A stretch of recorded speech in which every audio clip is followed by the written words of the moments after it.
ఏంటంటే ప్లీజ్ నేను ఎవరిని బ్లేమ్ చేయట్లేదు. Please understand there is a lot of misinformation, there is a lot of false allegation, wrong అంటే miscommunication వల్ల కూడా చాలాసార్లు జరుగుద్ది. So I just want to tell, I don't want to blame any department or any particular political leader or the government.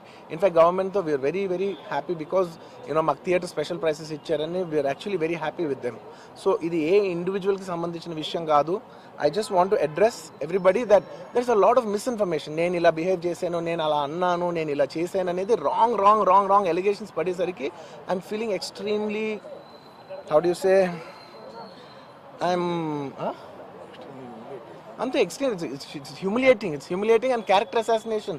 నేను 20 ఏళ్ళుగా నేను ఎప్పుడు ఇలాంటి ఇష్యూలో 20 ఏళ్ళుగా నన్ను చూస్తున్నారు కదా, నేను ఎప్పుడైనా ఇలా చేస్తానా, ఇలా అంటానా, ఇలా మాట్లాడగలనా?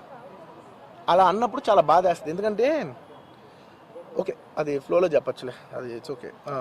ఎనీవేస్ జరిగిందంతా మాత్రం చాలా there is a lot of wrong information going on, there is a lot of misinformation, lot of false allegation. Especially నా క్యారెక్టర్ అసాసినేషన్ చేసేసరికి సార్ నేను సినిమా చేసి సినిమా చాలా పెద్ద సక్సెస్ అయ్యి ఉండి ఆ సక్సెస్ అంతా పక్కన పడేసి మొత్తం గత 15 రోజులుగా నేను ఇక్కడే కూర్చుని అన్ని ఫంక్షన్స్, అన్ని ప్రోగ్రామ్స్, అన్ని సెలబ్రేషన్స్ అన్ని మ్యాక్సిమం క్యాన్సిల్ చేసేసుకుని పబ్లిక్ ఫంక్షన్స్ అన్ని పెడతా ఉన్నాయి, అన్ని క్యాన్సిల్ చేసుకుని ఒక్కడనే ఇక్కడ కూర్చుని అరే ఇలాంటి టైం ఎలా ఉండేది, నేను ఎలా ఉండాల్సిన టైం ఇలా అయిపోయింది అంటే నేను ఒక్కడనే కూర్చుని 15 రోజులు ఇంట్లో ఎక్కడికి వెళ్ళబోతున్నా, నా ఆఫీస్కి వెళ్ళబోతున్నా, నేను సొంతగా సినిమా తీసా. ఒక సినిమా 3 ఏళ్ళు కష్టపడి తీసిన సినిమా థియేటర్లో ఎలా ఉందో కూడా నేను చూడలేదు ఇప్పటివరకు. నేను నా సినిమా థియేటర్లో ఎలా ఉందో చూడలేదు నేను. And that's my biggest education. మీరు రాబోయే సినిమాలు నేను ఎలా తీయాలి, ఇట్స్ మై లెర్నింగ్ కర్వ్. నాకు చాలా ఇంపార్టెంట్ నేను థియేటర్లో చూడటం, నేను నేర్చుకుంటా సినిమాని.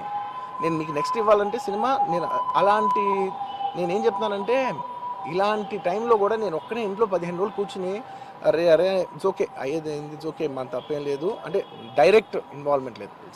నా ప్రెమిసెస్లో అయింది కాబట్టి I am extremely apologetic for what has happened. అలాంటిది ఇలా 15 రోజులు కూర్చున్న తర్వాత మీరు ఇలా అన్నారంట, మీరు అలా అన్నారంట, కాళ్ళు చేతులు ఇరిగిపోతే పర్లేదు అన్నారంట అంటే డెఫినెట్లీ చాలా బాధ వస్తుంది. అందులో ఏంటి ఒక నేషనల్ మీడియా ముందు ఇలా మాట్లాడతాం అనేది నా క్యారెక్టర్ అసాసినేట్ చేశాడు కదా దేశం ముందు.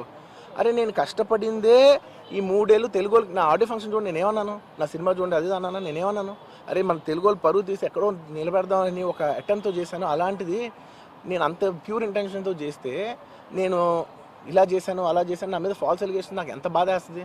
This is personally I mean to nobody, I respect everybody. నేను అసలు ఇదేం పర్సనల్ అటాక్ కాదు, ఏమీ కాదు. నేను జస్ట్ నా గురించి ఫామ్ అవుతున్న ఇన్ఫర్మేషన్ పీపుల్కి చెప్దామని, దట్ ఇలా జరుగుతుంది ఇది నిజం కాదు దయచేసి అర్థం చేసుకొని చెప్పడానికి. అండ్ ఒక సిరీస్ ఆఫ్ ఈవెంట్స్లా చెప్తాను జరిగిన విషయం. ఏమంటే జరిగిన విషయం చాలా అన్ఫార్చునేట్. నేను గత 3 ఏళ్ళుగా ఈ సినిమా థియేటర్లో చూస్తేనే నాకు తెలుస్తుంది. అంటే నేను ఇన్ని కోట్లు పెట్టి అమ్మాం కదా సినిమా, నాకు రెస్పాన్సిబిలిటీ ఉంటుంది. సినిమా ఎలా ఉంది అది థియేటర్లో చూస్తే నా 3 years ఎఫర్ట్, అది జస్ట్ ఒక షో కాదు.